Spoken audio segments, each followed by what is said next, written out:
साथ संगत जी, प्यार से कहना धन निरंकार जी। हर किसी के लिए फिर वो मन से एक दुआ अरदास कि ये जहाँ किसी के दिन घर में जीवन में एक स्वास्थ्य रूप किसी भी तरह का एक नुकसान हो रहा है, तो वो भी एक भक्तों का दिल तो इस तरह पिघलता है, किसी को देखकर ठीक नहीं है तो उनसे ज़्यादा उनका दर्द भक्त समझते हैं। तो कैसे ऐसे वाले जीवन को मुबारकबाद जीवन कहा जाता है। ये एक परोपकारी जीवन होता है। अपने लिए सेल्फ सेंटर्ड होके, सेल्फिश होके, ये अपने ऊपर केंद्रित नहीं, पूरे संसार की भलाई के लिए भक्त अपना जीवन लगा देते हैं। पूरी ह्यूमैनिटी, पूरी मानवता के लिए ये संसार में आकर, तो कैसे जहाँ एक मन में भी भाव होते हैं कि ये एक समान अगर नहीं भी कोई दिख रहा पर सब ही एक है, तो भाव वही कि भक्तों ने युगों से ये जो संदेश दिया है कि कैसे इस परमात्मा को जानकर फिर अपने जीवन में बदलाव आ सकता है। ये जीवन बहुत ही सहज जिया जा सकता है। ये मन एक स्थिर करके हर समय रखा जा सकता है। इस स्थिर के साथ नाता जोड़ लिया तो मन भी स्थिर। ये एक दुनियावी आंधियाँ आती भी हैं अगर, तो वो कुछ पीस ऑफ माइंड, ये चैन और सुकून दूर नहीं कर सकती। फिर तो हर किसी एक अवस्था में ही लगता है कि ये बहुत ही अच्छा समय निकल रहा है। अगर कुछ है भी तो ये परमात्मा ने बहुत जल्दी काट देना है। तो कैसे एक जीवन में हर कोई इस रंग में ही रंगा रहे, तो हर किसी ने अपना जीवन एक सुखमय जीवन बनाना। इस तरह हर कोई ये सत्कार का पात्र है, क्योंकि इतनी बड़ी दात ये निरंकार परमात्मा जिसके भी हिस्से में है, और बाकी भी जो अभी अपरिचित हैं उस ब्रह्म ज्ञान से, तो हर एक में जब वो देखेंगे तो मन सिर्फ वो प्यार करेगा, सत्कार करेगा। और फिर हम हर एक को वो बेनिफिट ऑफ डाउट की जो बात आती है कि अगर किसी ने कुछ हमें गलत भी कर दिया, कोई किसी का कर्म हमें दुख पहुंचाता है, तो अपने उस व्यक्ति से गुस्सा ना करके सिर्फ एक ही भाव मन में अपने आप आएगा कि उस व्यक्ति की शायद कोई मजबूरी रही होगी, आज उसका हो सकता है दिन अच्छा ना रहा हो, कोई किसी ने कुछ उसको बुरा बोल दिया हो, तो इसलिए उसका मन कड़वा हुआ है, इसलिए उसके बोल कड़वे निकले हैं। तो जब तक ये बात नहीं हम दे पाएंगे अगले को बेनिफिट ऑफ डाउट, तब तक हम वो सत्कार, ये प्यार कुछ भी नहीं उस तरह दे सकेंगे। क्योंकि हम अपने आप को तो बहुत जल्दी उस तरह माफ़ कर देते हैं कि चलो ये चीज़ हमसे गलत हो गई, कोई बात नहीं, हम अपने आप को माफ़ कर रहे हैं। पर वही अगर सामने वाला व्यक्ति कुछ अगर गलत करता है तो एकदम से हम उसका एक वो जजमेंट पास करते हैं, हम ये सोच विचार कर लेते हैं कि ये इंसान को तो आज के बाद मुड़कर देखना भी नहीं है। तो हमें इस तरह अपने जीवन में सुधार करना है कि किसी ने अगर कुछ गलत कर भी दिया तो उसके लिए भी मन से यही अरदास करनी है कि दातार कृपा करके ये जो भी कमियां हैं हमारे अंदर, दूसरों के अंदर, वो दूर होती जाए और ऐसे ही प्यार और सत्कार जग में बढ़ता चला जाए। हाँ जी। गुण गावण नित ऐसे एक दे ऐसे दा दीदार करन। तो ये जो दीदार की बात होती है, किसका गुण गाना है, किसके दीदार करने हैं, तो वो ये परमपिता परमात्मा निरंकार, ये जो एक ऐसी सत्ता है जो शुरू से है, वो हमेशा से कायम दायम रहने वाली, कि कैसे हम जब तक वो एक निरंकार जो इस तरह से देखा जाए, अगर एक व्यक्ति दूसरे को देख रहा है तो उनकी आंखों के बीच में भी वो है, वो अपनी पलकों से भी नज़दीक है, जैसे बोलते हैं शारक से भी नज़दीक। तो इतना करीब होने के बाद जब वो अपनी आंखों से नहीं खुद देखा जाता, वो संतों का संग करने के बाद ही ये दात प्राप्त होती है, जो अपने लिए तो सुखदायी होती भी है और हमारे जीवन में वो ऐसा एक हमारा पल पल बना देती है कि हर पल में सिर्फ ये निरंकार प्रभु परमात्मा का शुक्रिया निकलता है हर समय, और वो भाव कि इसी के ही हमेशा गुणगान करने हैं। फिर बाकी चीज़ें लगता है कि है, सबकी इम्पोर्टेंस अपनी है, पर निरंकार से ज़्यादा इम्पोर्टेंट कुछ नहीं, इस परमात्मा से ज़्यादा ज़रूरी कुछ नहीं। हाँ जी। इसे एक दे नाल जोड़ के बेड़ा जग दा पार करन। तो ये बेड़ा जग का, इससे क्या मतलब हो रहा है? इससे सिर्फ यही बात कि हम जब जीवन काल की यात्रा अपनी जी रहे हैं तो उसमें हमें क्या एक ऐसा, जो बोलते हैं कि एक परमानेंट चीज़ क्या है, कि जो सबसे मजबूत चीज़ जिसने वो स्थिर है, उसने कभी हमारे उतार चढ़ाव के साथ उतरना चढ़ना नहीं है। जैसे एक तूफान आता है तो हमें बोला जाता है कि कोई ऐसी चीज़ को पकड़ लो, जैसे पेड़ या कुछ जो अपना ज़मीन के अंदर इतनी मजबूती से जिसकी नींव गड़ी हो, ताकि वो हवा फिर हमें उड़ा नहीं सकती। हमने एक ऐसी स्थिर चीज़ को पकड़ लिया है जिसके कारण हम भी, वो हवाएं हमको उड़ा के नहीं ले जा सकती। तो ऐसे ही जीवन में हम अपने जीवन को तब तक अपना अच्छे से जीवन जी सकेंगे जब तक हम ये निरंकार के साथ अपने मन से ना जुड़े, तब तक वो एक जीवन भी हमारे उतार चढ़ावों के साथ फिर उथल पुथल मचाता है मन में। तो निरंकार का ही आसरा लेना है, निरंकार में ही अपनी श्रद्धा रखकर ये वो बात करनी है कि हमें ये अब जो स्थिर चीज़ मिल गई है, जो कभी एक सब किसी भी सिचुएशन में अपनी जगह से नहीं हिलती, तो हम फिर वो एक मजबूती का और सहारा लेते चलते जाते हैं और हमारा मन भी और सहारा पक्का करके एक विश्वास और बढ़ाकर फिर हमारे जीवन में ऐसे भी कोई कर्म नहीं हो पाते जो अपने लिए भी नुकसानदायक हों और औरों के लिए भी नुकसानदायक हों। हाँ जी। श्वास श्वास इस एक नू सिमरन दूजा कदे त्यावण ना। तो फिर जब एक ये लगन लग जाती है निरंकार के साथ, ये अपने इसको हम हर पल अपने जहन में, अपने ऐसे कर्मों में, अपने भावों में पल पल, वो हमें पता भी नहीं लगता कि जिस तरह सांस लेना होता है उसके लिए कोई खास समय अलग से नहीं निकलता, कुछ भी करते हुए हम वो श्वास लेते हैं, वैसे ही ये निरंकार का एहसास हमारे मुख से उस तरह कभी तो शब्द रूप में भी सिमरन निकलता है और कभी अगर कोई अन्य काम में व्यस्त हो तो भी वो एक लिव जुड़ी जिसको बोलते हैं निरंकार के साथ। तो जब वो हो वहाँ पे हम रहे पूरे समय, तो दिन में कुछ भी करते चले जाएं पर लगातार एक चीज़ एक कांस्टेंट रहती है, वो है कि ये निरंकार का एहसास। तो जब तक हम वो सिमरन रूप में अपना नाता निरंकार से और गहरा करते जाएं, जितना अधिक से अधिक हो सके मन में भी करें और बोल से भी सिमरन करें, ताकि वही बात कि ये निरंकार ही है जो सही मायने में सब कुछ है और बिना उसके कुछ भी नहीं, और वो खुद भी सब कुछ होते हुए ना उस तरह दिखता है पर फिर भी इतने गुण बिल्कुल निर्गुण होते हुए भी। तो हमें भी ये सब ज़्यादा से ज़्यादा ऐसे कोशिश करनी है कि हम बिल्कुल वही गुणों को अपने जीवन में उतार पाएं, उसी तरह अपने जीवन को चला पाएं जिस तरह युगों युगों ने संतों ने चाहा है कि एक कर्म हमारे ऐसे बनते जाएं, एक ऐसा हमारे दिल से दिल का रिश्ता इस निरंकार प्रभु परमात्मा से जुड़े। हाँ जी। कहे अवतार और पूरे गुरसिख इकनू कदी पुलावन ना। तो फिर ये जो एका है ये निरंकार की तरफ इशारा करते हुए कि जो भी पूर्ण गुरसिख होंगे जिनको ये ब्रह्म ज्ञान की दात प्राप्त हो गई और उसके बाद वो अपने अहंकार को तज के ये उस तरह एक सिर्फ इस एक ही के साथ ही जुड़ा हो, चाहे वो किसी भी भाव से हम लेते हों, जो अपनी श्रद्धा से जो भी बुलाना चाहे, तो उसके साथ जब तक जुड़े हैं इसका एहसास करते हुए तो ही सब कुछ है। नहीं तो वो एहसास जिस पल खो दिया समझो वो जीवन काल वहीं थम गया, या फिर वो भी नहीं पता लगता कि कब वो पतन की ओर एक हमारे सोच विचार बन जाते हैं।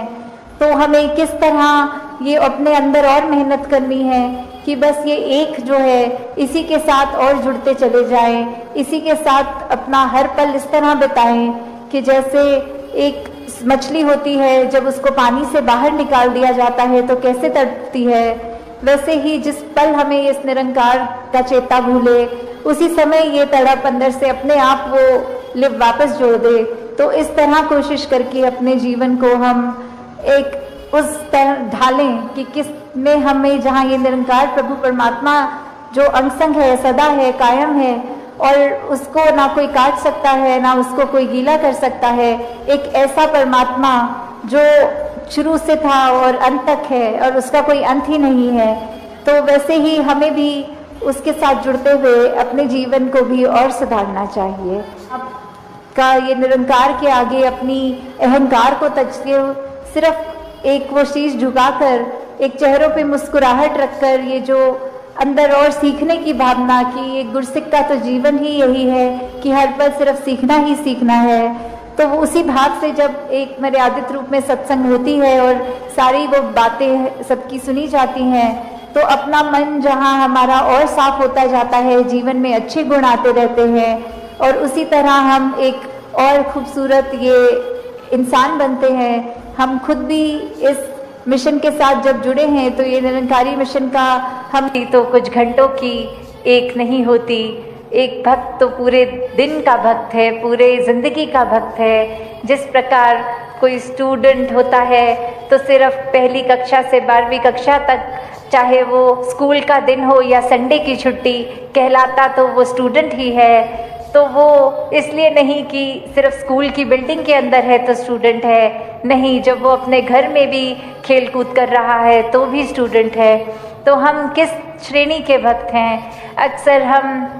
कृष्ण जी की भाषा में भी ये हमने सुना है, अर्थार्थी, ज्ञानी, जिज्ञासु। तो जो ज्ञानी संत हैं उनको ही सबसे ऊंची एक श्रेणी दी गई है और ये कहा गया है कि अर्थ और अर्थार्थी तो सिर्फ एक मटीरियलिस्टिक चीज़ों से ही जुड़े हैं, एक डर से जुड़े हैं कि भक्ति नहीं करेंगे तो ये नहीं प्राप्त होगा, या अपने शरीर, अपने आर्थिक एक सामाजिक रूप में ठीक जिंदगी चले इसलिए डर के भक्ति कर रहे हैं। और फिर एक जिज्ञासु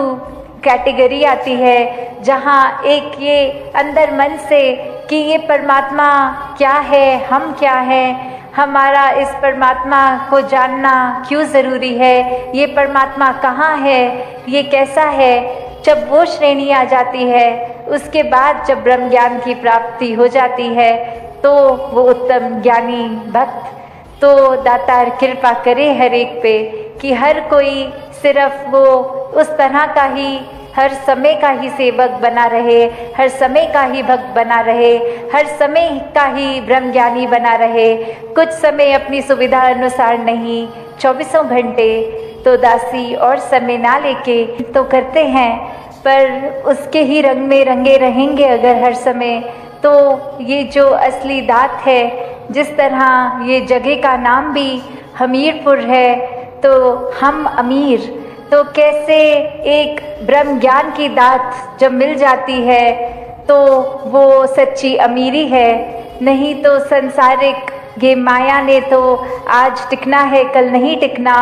आज अर्थात्मिक रूप में हम कितने भी एक अमीर हो जाएंगे तो कल कोई स्थिति ऐसी आ सकती है कि वो धन दौलत हमसे छिन जाए। तो अगर ऐसा दुनियावी रूप है तो उतार चढ़ाव तो हर एक के जीवन में आने ही हैं। तो ऐसा संतों में क्या अलग होता है, उनके जीवन में भी दुख सुख आते हैं,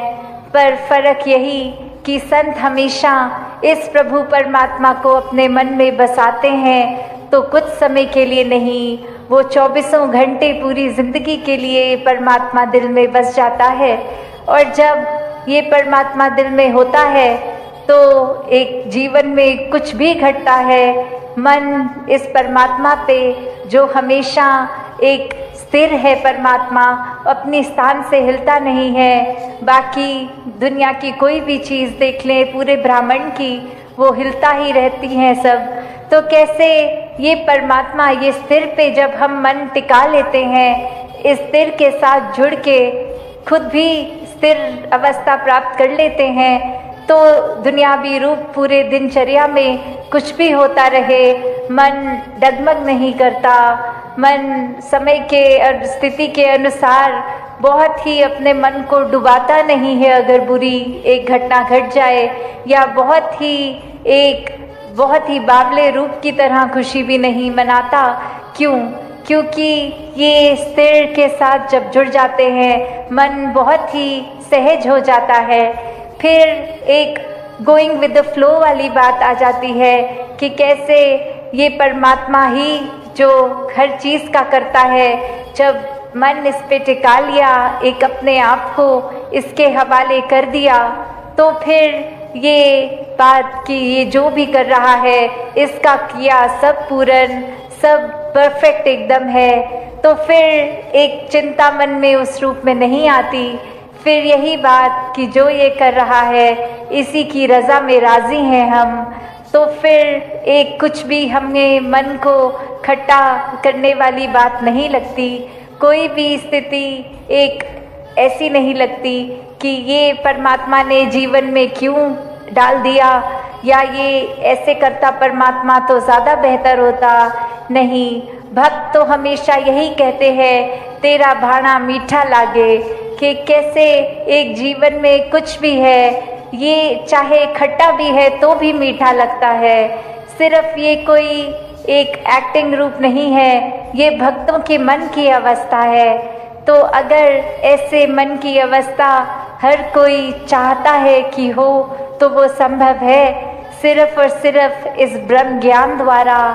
क्योंकि जब ये सच्चाई एक मनुष्य को पता लग जाती है कि हमारा असली जो रूप है वो एक शरीर नहीं है, ये मानव चोला नहीं है, ये आत्मा जो सदैव सिर चोले बदल रही है, इसको जब मोक्ष लेना है तो एक मनुष्य के शरीर से जीते जी ये परमात्मा की जानकारी, ये ब्रह्म का ज्ञान जब मिल जाता है तो ही वो मुक्ति, मोक्ष, साल्वेशन पॉसिबल होती है। और अपने मन में सिर्फ ये जिज्ञासा लाना ही उस समय मन परिस्थितियों के साथ एंशियस नहीं होता। एक मन में ऐसे ख्याल नहीं आते जो बेचैन कर देते हैं, क्योंकि सब में ही ये परमात्मा का हाथ एक आशीर्वाद रूप ही दिखता है कि अभी अगर ये परिस्थिति आई है तो हमें इस परिस्थिति से क्या सीखना है, हमें अपना कॉन्डक्ट कैसे रखना है। तो हर किसी चीज में जब एक हम कण कण से शिक्षा ले लेते हैं तो वाकई ही परमात्मा का एहसास कण कण में हुए, और ये एहसास कोई भी चीज से हो सकता है। तो एक बार जब इस परमात्मा से जुड़ गए ब्रह्म ज्ञान द्वारा, तो फिर दुनिया की कोई भी चीज फिर एक डामाडोल नहीं करती। फिर सिर्फ एक हम उस चीज के मोहताज नहीं रह जाते कि जब जब जीवन में हमारे हिसाब से जीवन चल रहा है तब तो परमात्मा है, वरना एक नहीं कोई हमारे मुताबिक चीज चली तो परमात्मा को ही कोसते चले गए। परमात्मा से ये मन की एक शक की बात कि परमात्मा हो भी कि नहीं हो, अगर हो तो हमारी क्यों नहीं सुनते हो, एक हमारे ही शरीर में क्यों तकलीफ दी, एक हमें ही कोई धनहीन क्यों रखा, एक हमें ही ऐसी परेशानियां जीवन के इतने पड़ाव पे इतनी लगातार क्यों दी। भक्त तो जानते हैं कि परमात्मा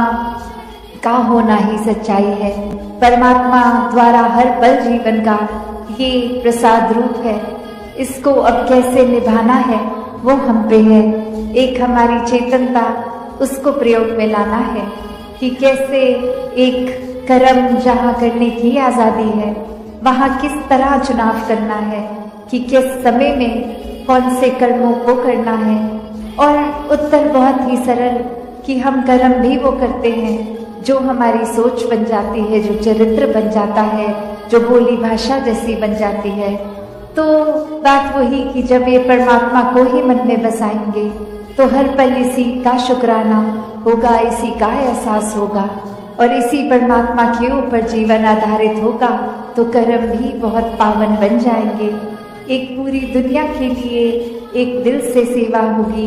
एक पूरी दुनिया के लिए जीवन बीतेंगे, सिर्फ एक अपने लिए सेल्फिश होके खुदगर्ज होके नहीं, पर वाक्य में एक पूरे संसार इस परमात्मा को भी शामिल किया गया। वरना तो एक दौड़ भाग ही लगी रहती है, आज कुछ ये चाहिए,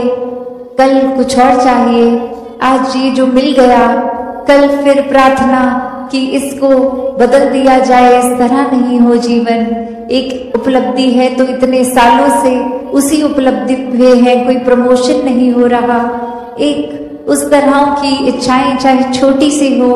वो एक बच्चे के अंदर भी हो सकती है और किसी वृद्ध के अंदर भी। वो इच्छाओं ने तो अपना काम करते जाना है, तो यहाँ पे आध्यात्मिक रूप जब साथ होता है जीवन में तो समझ आता है कि इच्छाएं मन में आ रही हैं तो अगर पूरी हो रही है उसमें भी हमारी भलाई है, और अगर मन मुताबिक कुछ हो नहीं रहा, इस परमात्मा ने कुछ और चाहा है तो भी एक इसमें भी भलाई है।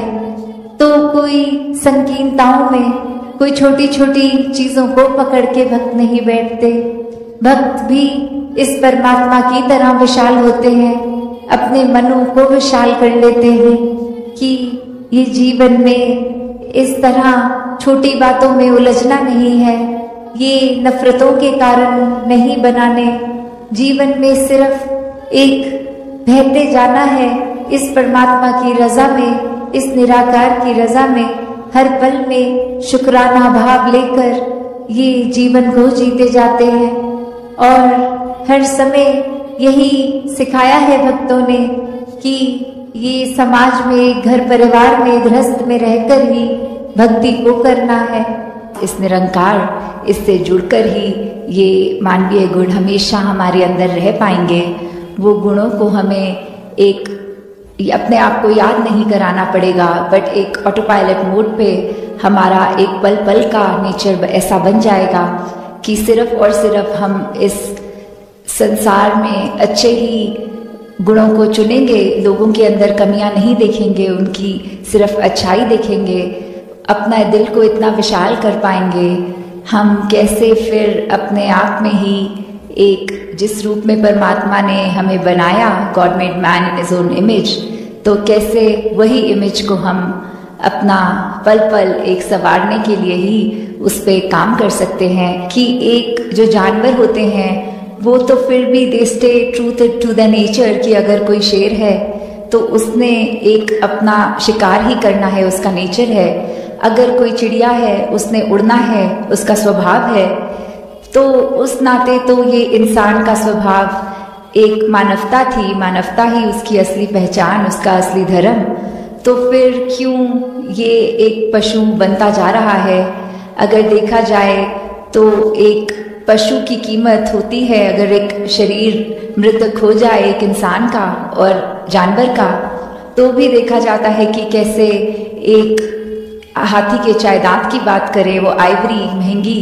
एक चाहे किसी और शेर की या कोई भी एक स्किन की बात की जाए, उनकी हमसे ज़्यादा एक वैल्यू रखने वाली, एक इंसान के मरने के बाद उसकी स्किन की, उसकी त्वचा की क्या वैल्यू रह जाती है, उसके दांतों की क्या वैल्यू रह जाती है। तो उस तरह तो ये जानवर एक मूल्य रूप में शरीर अगर खत्म है तो फिर भी उनकी तो कदर है, एक वैल्यू है, पर इंसान की नहीं है। इस परमात्मा से अपने मन का नाता जोड़कर फिर वो गुण बन भी जाएंगे और प्रदर्शित भी होगा जीवन में। इस परमात्मा से ये मन का नाता जोड़ना बहुत ही जरूरी है। और कैसे फिर वो मन का नाता सिर्फ कुछ समय का नहीं, हर समय का, एक अस्थिर जो जीवन है, एक डगमग स्थितियां हैं, उसमें भी कैसे स्थिर रहना है। तो बात वही, जिसने भी इस परमात्मा को सही मायने में अपने जीवन में, अपने हर एक पल में डाला है, उन्होंने अपना जीवन बहुत ही सहज भी कर लिया है, स्थिर भी कर लिया है। अब कोई भी परिस्थिति मन को डराती नहीं है। एक परिस्थिति कोई खुशी देती है तो कोई दुख, तो ये याद रहता है कि दोनों ही परिस्थितियों में परमात्मा उसी तरह पूर्णता से पूरा पक्का विराजित है। और फिर मन दुख नहीं झेलता, एक ये मान लेता है कि कुछ देर के लिए अच्छी घड़ियां भी आई हैं, दुख की भी आएंगी। एक भागना नहीं है परिस्थितियों से, हर एक परिस्थिति में प्रभु परमात्मा का प्रसाद ही वो परिस्थिति है, उसको उस तरह ही जीना है कि खुद भक्तों ने तो जहाँ अपनी आत्मा का कल्याण कर लिया, इस परमात्मा के साथ ये पहचान करके, और ये जो जीवन में फिर ये एक आनंद की अवस्था, भक्तिमय जीवन की, और वही चाहत कि हर एक तक फिर ये रोशनी पहुंचे। तो वही भाव आज भी जो बार बार संदेश सुन रहे थे, जीवन को व्यर्थ ना गवाओ, इस जीवन में जो करने आए हैं वो उद्देश्य, उसको एक पूरा कर लें, इस परमात्मा को जान के अपनी असल पहचान कर लें, तो बात वही जो एक सार है कि ये जीवन में हमें बहुत ही एक अपनी रिस्पॉन्सिबिलिटीज भी हैं, एक कर्तव्यों का जहाँ पालन करना है वहाँ एक वो करते हुए एक आध्यात्मिक पहलू, इस परमात्मा को हर समय के लिए पकड़ के रखना है, इसको एहसास में रखना है, मन में रखना है। तो एक जीवन में जहाँ कितने ही एक रूप हैं, ये रंग हैं, ये माया की जो बात आती है, ये उलझा देने वाली कि सब कुछ सरल है भी तो भी वो कॉम्प्लिकेशंस के कैसे ये कभी कभी चाहे वो दिमाग का अपना ही उपज हो या फिर एक कोई सामाजिक रूप में कुछ चीजें जो जिस तरह नहीं होनी चाहिए उसको वो वैसा रूप दे दिया जाता है। इंसान की फितरत की उस इंसान से तो बात नहीं करेंगे, उसके पीठ पीछे उसके बारे में औरों से करेंगे। तो इस तरीके के जीवन से एक अपने जीवन का सुधार नहीं हो पाएगा। जैसे एक शायर ने भी बहुत खूबसूरती से लिखा कि गलत फहमियों से भी खत्म हो जाते हैं रिश्ते, गलती हमेशा कसूर की नहीं होती। कि अक्सर ये बात ज़रूरी नहीं कि कोई गलती ही हो, एक कसूर अगर किसी का है, एक वजह, वो गलती नहीं, पर वो हमारी ही सोच, हमारी ही परसेप्शन, हमारा ही नज़रिया किसी को गलत देखने के लिए। और फिर एक वही भाव कि अगर हमने किसी को दोषी करार दे ही दिया है, हमने डिसीजन बना लिया है, तो फिर चाहे फैक्ट कुछ भी हो हमारी नज़र में तो वो इंसान दोष के लायक ही है। हमने खुद ही उस इंसान को अपनी नज़र से गिरा लिया, चाहे उसने कुछ ऐसा किया हो ना किया हो। उस टाइम हम अपने दिमाग को, इस चेतनता को, ये रैशनल को भी नहीं एक सामने रखते, बस हमने सोच लिया तो हकीकत ही बन गई वो हमारी। तो अक्सर संसार में इंसान अपने बहुत सारे ऐसे सत्य बना लेता है